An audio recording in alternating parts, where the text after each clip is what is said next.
काही माणसं सत्तेसाठी नाही तर लोकांसाठी सत्ता राबवायला जन्माला येतात। आम्ही सोन्याचा चमचा घेऊन जन्माला आलो नाही, परंतु सर्वसामान्यांच्या जीवनामध्ये सोन्यासारखे दिवस आणायला मात्र आम्ही जन्म घेतलाय। नशिबाने नाही तर कष्टाने आणि जिद्दीने शून्यातून विश्व निर्माण करणारा एक लोकनेता म्हणजेच एकनाथ शिंदे साहेब। गरिबी, माझ्या आईची तगमग, पत्नीची तगमग मी पाहिली आहे। महिना कसा चालवायचा, काटकसर कशी करायची हे पाहिलंय। ज्यांनी संघर्षाला जिद्दीचं बळ देत शाखा प्रमुख ते मुख्यमंत्री हा प्रेरणादायी प्रवास केला, ज्यांच्या रक्तात बाळासाहेबांचे विचार आणि धर्मवीर आनंद दिघे साहेबांची कार्यपद्धती भिनली आहे। संकटात मागे हटणं त्यांच्या रक्तातच नाही। जेव्हा संकट तिथं, आपत्ती तिथे शिवसेना, संकट तिथे शिवसेना, हे काम आहे आपलं।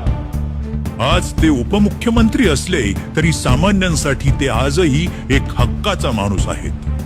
मग दरड कोसळलेली इर्षाळवाडी असो किंवा मध्यरात्रीची मेडिकल इमर्जन्सी, साहेब धावून येणारच हा विश्वास महाराष्ट्राला आहे। लाडक्या बहिणींचा ते भाऊ झाले, शेतकऱ्यांचा आधार बनले आणि तरुणांच्या स्वप्नांना बळ देणारे मार्गदर्शक ठरले।